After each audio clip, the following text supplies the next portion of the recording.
साहित्य, ठीक है। तो अभी तो हमने ऋग्वैदिक साहित्य देखा था। ऋग्वैदिक साहित्य में क्या आता था? ऋग्वेद आता था, ठीक है। उत्तर वैदिक साहित्य के जो ग्रंथ हैं वो अलग हैं, जिसमें सामवेद, यजुर्वेद, ठीक है, अथर्ववेद और कुछ आपने पढ़ा होगा उपनिषद, आरण्यक और ये सभी आते हैं, ठीक है।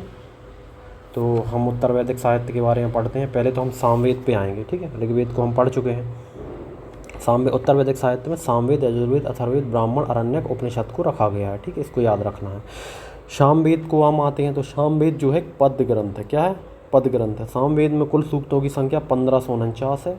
कितनी है? 1549। प्रीलिम्स के लिए याद रखना है, खासकर MPPSC वाले, क्योंकि वेद को जोड़ा गया है, ठीक है, जिनमें सिर्फ मात्र 75 सूक्त ही नवीन है, ठीक है, जबकि शेष सूक्त ऋग्वेद से लिए गए हैं। इसे ऋग्वेद से अभिन्न अंग या इसका पाठ माना जाता है, ठीक है। साम का अर्थ होता है गायन। सामवेद भारतीय संगीत से संबंधित प्राचीनतम ग्रंथ है, इसको याद रखना है। 7 स्वरों का सर्वप्रथम उल्लेख जो हुआ था, सा रे गा मा पा धा नी सा, ये कहाँ पे मिला था? हमें सामवेद में ही मिला था, ठीक है। सामवेद के सूक्तों का गायन करने वाला पुरोहित उद्गाता कहलाता है, ठीक है। और ऋग्वेद को जो सूक्तों का उनका वर्णन करता था, जो सुनाता था, उसको क्या कहते थे? होत्र कहते थे। याद रखना है। सामवेद को क्या कहते हैं? सामवेद के पुरोहित को उद्गाता, जबकि ऋग्वेद के पुरोहित को क्या कहा जाता था? होत्र, ठीक है। तो सामवेद के महत्व को स्थापित करते हुए श्रीमद् भागवत गीता में भगवान कृष्ण ने कहा है कि मैं ही वेदों में सामवेद हूँ, ठीक है। इसको याद रखना है। यजुर्वेद पे आ जाते हैं। यजुर्वेद आपने पता है एक्सेप्शनल केस था ये वेदों में, ये पद्य और गद्य दोनों में रचित है, ठीक है। यजुर्वेद के कुल सूक्तों की संख्या 1990 है। यजुर्वेद में यज्ञों की संबंधित अनुष्ठानिक और कर्मकांडीय विधियों का वर्णन है। यजुर्वेद के सूक्तों का पाठ करने वाले पुरोहित को अर्धवयु कहलाता है। ये इम्पोर्टेंट है, ठीक है। क्या कहलाता है? उनके पुरोहित को क्या कहते हैं? अर्धवयु, ठीक है। MPPSC वाले खासकर याद ध्यान देंगे इस पर, स्टेट PCS वाले भी। अथर्ववेद में 20 अध्याय है, 20 चैप्टर है, 731 सूक्ता है और 5987 क्या है? मंत्रास है, ठीक है। अथर्ववेद के प्रथम दृष्टा अथवा ऋषि थे, ठीक है। क्या थे? दृष्टा ऋषि, इसलिए इसे अथर्ववेद कहा जाता है। जबकि दूसरे दृष्टा अंगिरस ऋषि थे, ठीक है, इसलिए इसे अथर्वांगिरस वेद भी कहा जाता है। तो इसका आ सकता है नाम कि भाई अथर्ववेद को और क्या क्या कहते हैं। तो जो प्रथम उसके जो संकलन करता थे वो क्या थे? दृष्टा, अथवा दृष्टा ऋषि भी कहलाता है। जबकि दूसरे संकलित करता कौन थे? अंगिरस भी कहा, अंगिरस ऋषि थे, इसलिए अथर्वांगिरस वेद भी कहा जाता है, ठीक है। इसको याद रखना है आपको। अथर्ववेद के जो सूक्तों का पाठ करने वाले पुरोहित को ब्रह्मा कहा जाता है। ये इंपॉर्टेंट है, ठीक है। स्टेट PCS वाले इसको देखेंगे, ठीक है। क्या कहा जाता है? ब्रह्मा। किसी भी यज्ञ के दौरान चारों वेदों के सूक्तों का उच्चारण करने वाले पुरोहित के शुद्ध उच्चारण का निरीक्षण ब्रह्मा नामक पुरोहित के द्वारा किया जाता था, ठीक है। किसी भी यज्ञ में कोई भी बाधा आने पर उसका निराकरण अथर्ववेद के अनुसार किया जाता था, इसलिए अथर्ववेद को श्रेष्ठ वेद भी कहा गया है, ठीक है। अथर्ववेद की कुछ ऋचाएँ ब्रह्म विद्या से संबंधित होने के कारण इसे ब्रह्मावेद भी कहा जाता है, ठीक है। तो अथर्ववेद को क्या कहा जाता है? ब्रह्मावेद भी कहा जाता है। इसके सिनोनिम्स भी आ सकते हैं, किस वेद को क्या कहा जाता है, इसके पुरोहित को क्या कहा जाता है, ये प्रीलिम्स के लिए इम्पोर्टेंट हैं, ठीक है। अब आ जाते हैं ब्राह्मण पे, ठीक है। एक ग्रंथ है जो गद्य में लिखे गए हैं। ब्राह्मणों में मुख्यतः वेदों की ऐसे सूक्त जो यज्ञों एवं कर्मकांडों की विधि या क्रियाओं से संबंधित थे की व्याख्या की गई है, ठीक है। तो हम पहले ही पढ़ चुके थे कि जो ये ग्रंथ आए थे क्यों आए थे कि ब्राह्मणों में मुख्यतः वेदों के ऐसे सूक्त जो यज्ञों, कर्मकांडी विधियों और क्रियाओं से संबंधित की व्याख्या की गई है, ठीक है।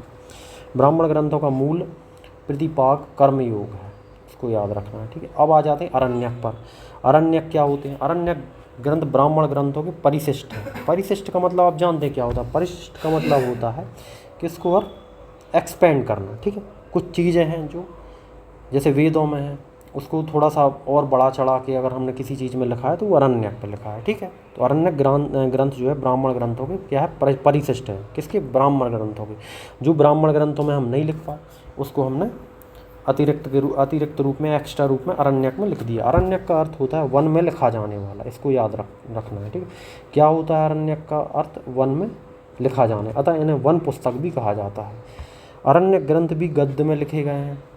अरण्यक ग्रंथों में मुख्यतः वेदों के ऐसे सूक्त जो दार्शनिक यानी फिलॉसफी एवं रहस्यात्मक ठीक, विषयों से संबंधित है की व्याख्या की गई है। अन्य ग्रंथों में यज्ञ एवं कर्मकांडों का विरोध किया गया है, इसको याद रखना। अब आ जाते हैं उपनिषद पर।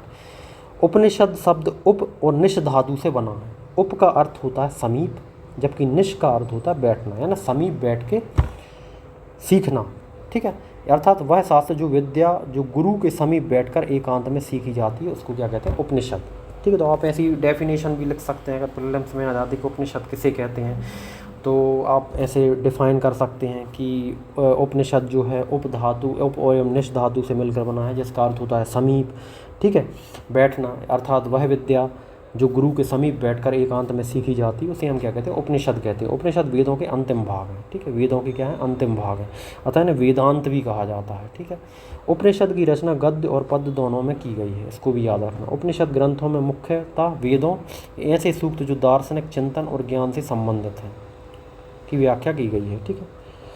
उपनिषदों में आत्मा, ब्रह्मा, माया और मोक्ष विस्तार रूप से व्याख्या की गई है। इनकी क्या की गई, व्याख्या की गई है। उपनिषदों की संख्या 108 आपको पता होगा, लेकिन 10 उपनिषद ही विशेष महत्व के हैं। 10 उपनिषदों पर शंकराचार्य ने टीकाएं और भाष्य लिखे हैं, इसको याद रखना है। सबसे प्राचीनतम जो है छांदयोग उपनिषद है, इसको याद रखना है स्टेट पीसीएस वालों को। सबसे प्राचीन उपनिषद कौन सा है, छांदयोग, जबकि सबसे नवीन है मैत्रायणी उपनिषद, ठीक है। ऐसा भी आ सकता है कि सबसे प्राचीनतम उपनिषद कौन सा है, और एमपीपीएससी में उपनिषद का भी टॉपिक है, ठीक है, इसको हाईलाइट करके दिया गया है, तो इसको आपको याद रखना है। मैत्रेयी उपनिषद जो मैत्रेयणी उपनिषद है वो सबसे नवीन है। सबसे बड़ा उपनिषद जो है बृहदारण्यक उपनिषद है। सबसे छोटा है मांडूक्य उपनिषद। तो इन पॉइंट्स को याद रखना। इसी के साथ हमारी ये क्लास जो है वो ख़त्म होती है। जो भी कुछ डाउट हो, क्वेरीज हो, आप कमेंट बॉक्स में पूछ सकते हैं। Thank you.